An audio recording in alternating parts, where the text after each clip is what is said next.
and good evening. I'm Melissa Idris. Welcome to Consider This. This is the show where we want you to consider and then reconsider what you know of the news of the day.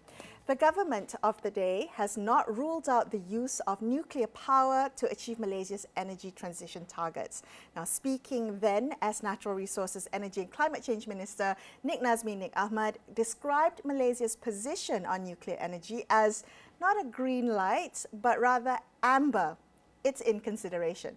So what role, if any, should nuclear power play in Malaysia's energy mix going forward? Joining me on the show is Raja Datuk Dr. Abdul Aziz Raja Adnan, who is Principal Advisor to the Isyos Sendirian Berhad, which is a project management company with an interest in nuclear energy.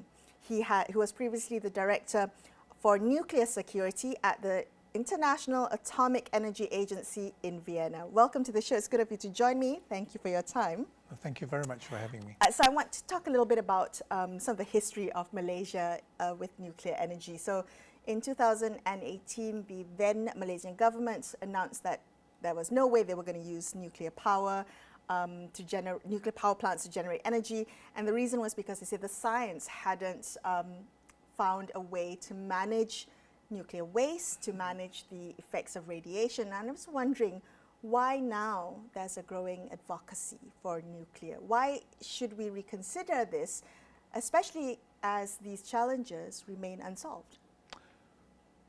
Let's go back in history in the early 70s when gas did not feature as an export in Malaysia. And during the time of Dr. Ismail, and Tun Razak, we did consider nuclear as a source of energy.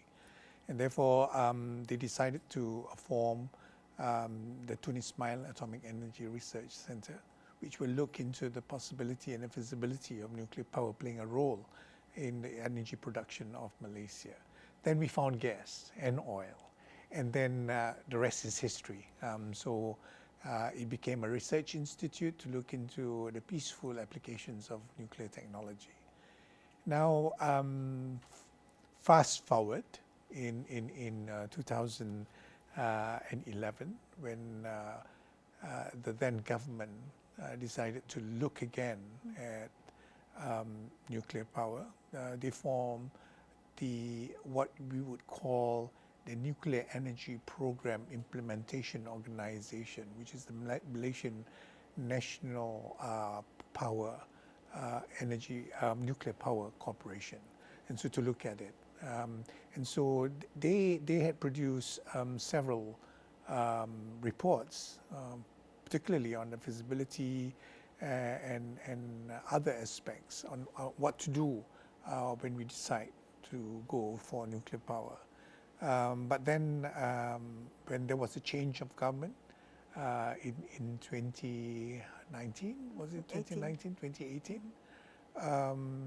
they decided to close down MNPC, which it was called, and therefore this is where we are now.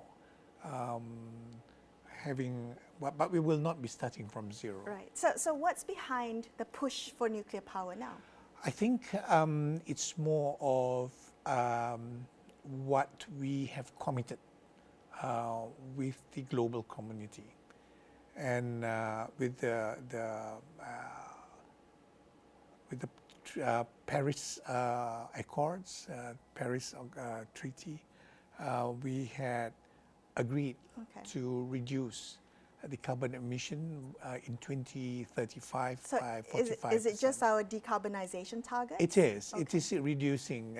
Now, climate change is real, and therefore the global community had decided to reduce carbon emissions, in particular the greenhouse gases, and therefore we will be reducing that.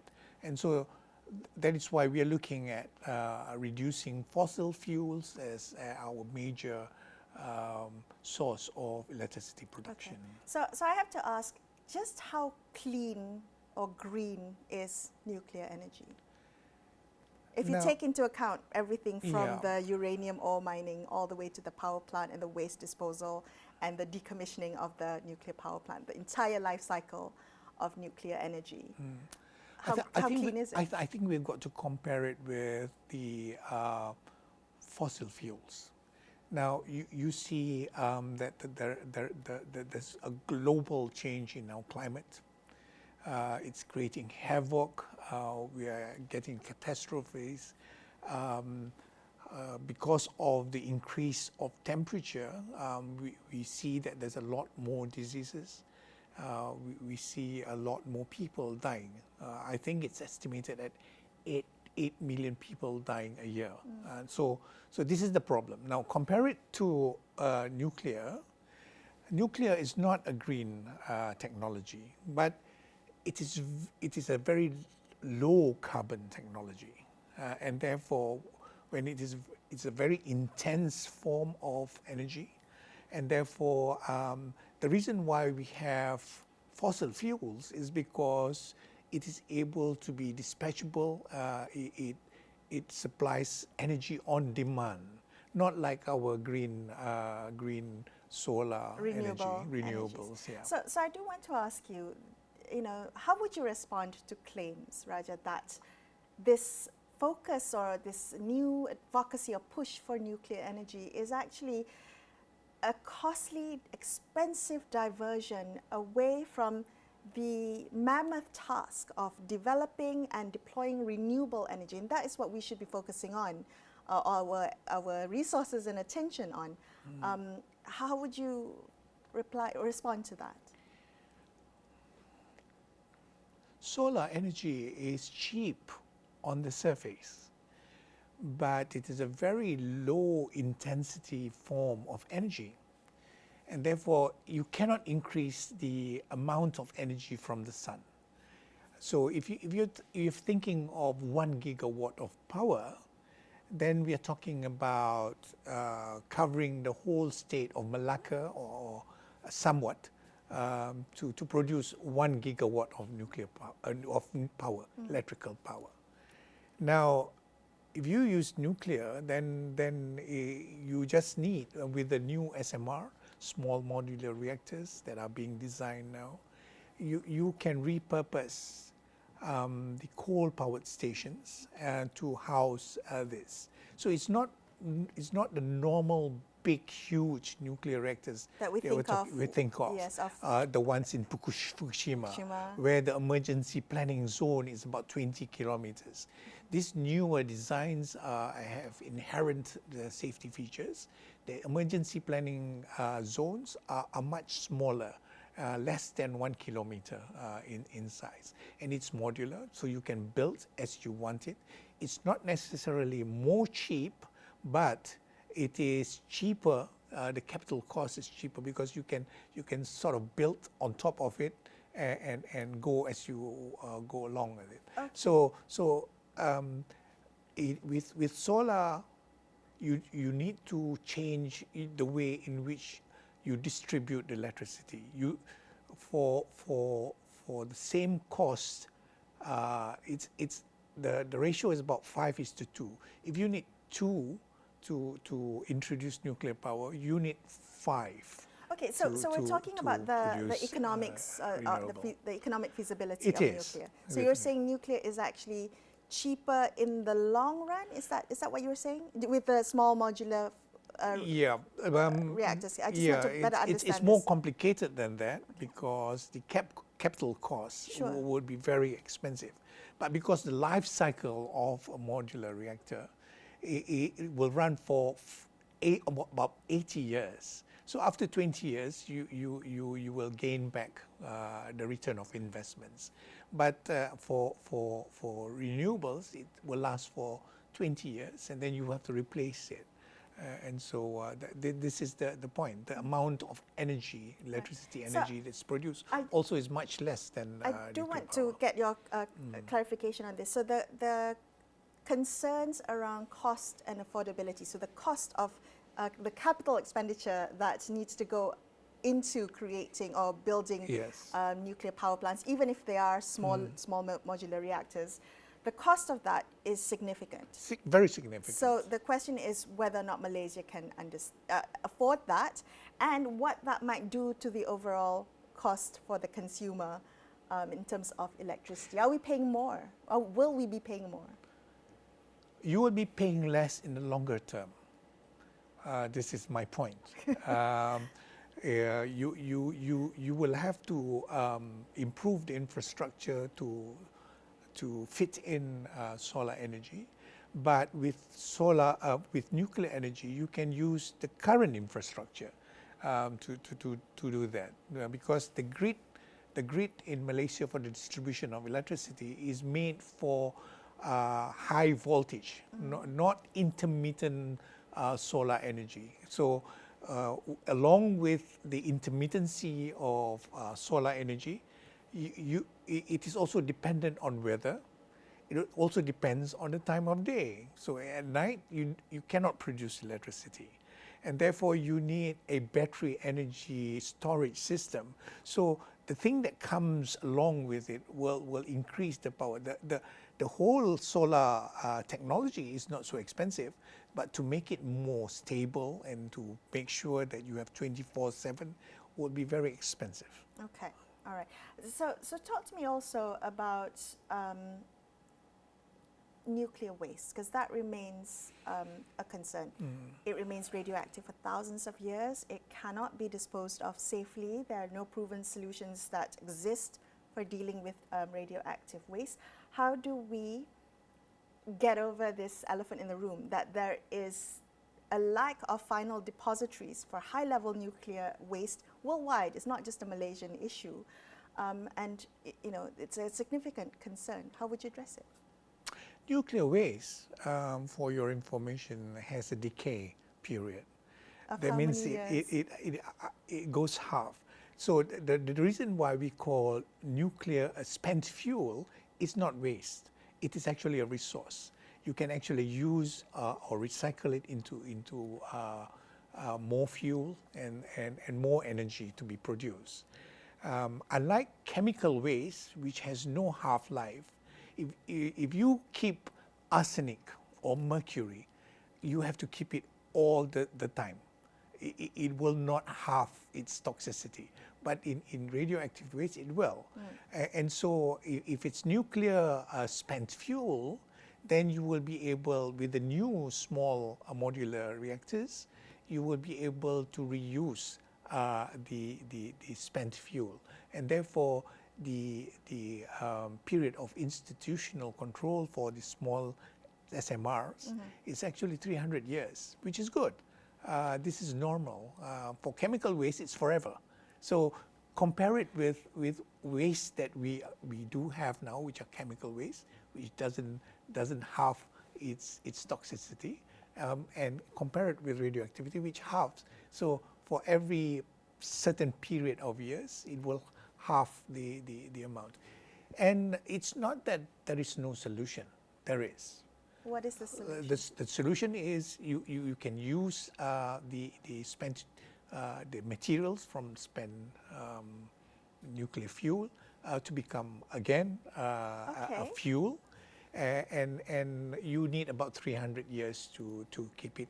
And for instance, in Finland and Sweden, they're looking at repository, geological deep repositories, which will keep it safe. And this is the natural way of keeping something safe and away from. But how do we make sure that it doesn't become intergenerational injustice, that we're not burdening the future generation with nuclear spent fuel or even half-life waste for the future generations? I mean, it's good and well we'll not be here anymore to deal with it, but is it intergenerational injustice?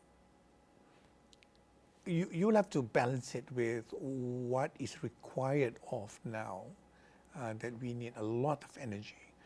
We have a very ambitious plan to have data centers. You know, these data centers is not low in energy, yes. And therefore, when you can keep, you know, the amount of waste that has been generated in the United States, for instance, And if you put them together, all together, or from 1940s until today, it will just feel a feel of American football field, and it's about 8 meters high. That's the total amount of waste that has been generated. So can we control that amount of waste? Look at oil and gas. Do you control the waste? And that is why we're having this problem. So nuclear science and technology is one of the few unique technologies where you look from cradle to grave. And we have factored everything in to ensure that the next generation does not suffer. So there are many things that are buried in the earth that are away and safe from others. And you just have to wait for about 300 years. 300 years is not a very long time. But if you're talking about chemical waste, then you have to keep it forever. And we also have a chemical waste repository in Malaysia, and that will go on forever. You will have to have institutional control for thousands of years. Do you say it is an intergenerational responsibility of passing over? No, you don't. This is something that which is necessary. And plus the fact that you can actually use the nuclear waste to power other reactors. Let's talk about this small modular reactors. Yeah. So this is said to be the future of nuclear and nuclear power. And I do want to ask you whether this will be the responsible way forward, whether the economics and safety of SMRs are proven. If I understand correctly, right now only China and Russia have operational units. Is that accurate? Yeah, there are about 80 conceptual designs now being looked at. And some of these small modular reactors are not first of a kind too. For instance, the molten salt reactor, they were developed in the 1950s. But because then the nuclear power industry was developed by nuclear weapon states, they were more interested in the production of plutonium from uranium. So they were not looking at, for instance, thorium, which doesn't produce any plutonium. So they forgot all this idea about this better and more inherently safe reactors, because they were after a material, a different agenda. A different agenda. So forget about that. That's the non-peaceful use. Okay. But certainly the International Atomic Energy Agency is looking very carefully at some of these 80 plus designs, and therefore they are looking at how we can make this inherently safe, that they have passive systems of safety which doesn't need to be pumped, water to be pumped, that it will just use gravity for the water to cool them down. That the reactor will stop if anything were to happen. And so this is the most important. That's to address in the event of what happened with Fukushima, say, for instance, a natural disaster. Is that what you're saying? Yes, of course, we learn from our mistakes. But in Fukushima, it was not the reactor that caused 20,000 people to die. It was the tidal wave. People always forget that it's not the nuclear reactor that caused people to die. It was not the nuclear reactor that caused the catastrophe. Of course, it caused the accident, but some of the accidents, that particular event is something which is beyond the design of the reactor. Now, the small modular reactors, the reactors that we have today, have been modified to ensure that they are much safer than the Fukushima design. And so instead of you pump cooling water, the cooling water will flow in because of gravity. So that was when the pumps failed. Right. So we've learned how to better control the situation when it comes to an event that might cause the reactor to stop. How far along are we in terms of the guarantees around small modular reactors? You said we're looking at 80 conceptual ideas, right? How much longer would that take for us to have independent, transparent, open data to show the effectiveness of SMRs? We already have in China one. Is that reliable data, China and Russia? Would they be open to share data? Some of the designs are not first of a kind. It's nth of a kind. They are sort of miniaturized reactors that we have been operating all this time. So it's a miniaturized version with a more enhanced safety feature, security feature, as well as non-proliferation feature. So because that's important. Very important. Yes. Because for us who are non-nuclear weapon states, we aspire not to become weapon states. So that would give that confidence to the global community that we are using it for peaceful purposes. So if this is on the table for Malaysia, how ready are we in terms of technology, in terms of expertise, to safely implement nuclear energy as an option to the energy mix? I'm just wondering whether there will be a reliance of foreign technology and expertise, whether or not we will be able to maintain it. And as you know, I think it's been said before, Malaysia is not known for our culture of maintenance. Is that going to be, is there a concern that nuclear power will cause us to be energy insecure because of foreign talent dependency? Sometimes we forget that in Bangi, there is a 1 megawatt research reactor which has been carefully maintained in a very pristine condition. So to say that we have a very poor maintenance culture, I should invite you to go to and see how well that the nuclear reactor is behaving, although it's a research reactor. Now, there are many ways of preparing for a nuclear power program. We can take the UAE way, where they import foreign talent and technology. Experts, but meanwhile they develop their own human resources to take over from them. At one point, we were along the same line, that we were developing people. The MNPC, when it made recommendations about nuclear power and how to introduce it into Malaysia, they had recommended that some of the universities begin to train students, and it's still being used. It's still being taught, except that because over the years, our policy on nuclear power seems to be not so clear. The graduates have the number of people who are enlisting or enrolling into these courses has become less, from 40 in 2018 or 2019. Now it's becoming about 20. Wow. So from 40 to 20, because they don't see their career development. Okay, so I'm one of them, a nuclear science and technology expert who is being recruited in the International Atomic Energy. So Malaysia is not without nuclear experts. We have nuclear experts, although not in nuclear power, but in safety and security. So therefore, to ensure, and this is the most important part, the regulatory aspects, to ensure that the nuclear science and technology remains safe, remains secure, and remains safeguarded. And so it's not about running a nuclear power reactor. It is about how you regulate and ensure that it is constantly safe and it is being maintained in a proper manner.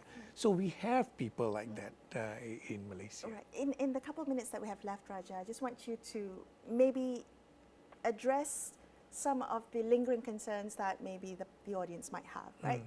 And of course, whenever there's a conversation about nuclear power, it almost always boils down to public perception. Yeah. So how would you address public perception around nuclear? What would you like the audience to know today? I think firstly, communication is very important. Engaging the public, giving them what is available in nuclear science and technology. You know, radiation has been introduced in Malaysia in what was then called Teluk Ensen, Teluk Intan it is called now. 2 years after X-rays were discovered, somebody bought an X-ray machine to the hospital in Teluk Ensen, Teluk Intan now it is called. So we are not afraid of new technology. That's first.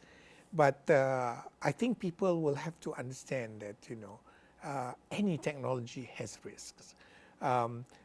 We began as farmers, then we went into metallurgy, making of weapons, the craze and so forth. Those are very dangerous technologies, but we learned how to control them. Then we went into rubber.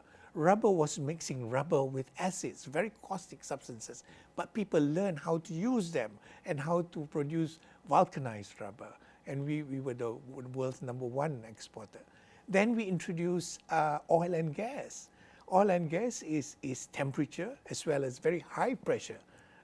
So we managed to be one of the major players in the oil and gas with Petronas.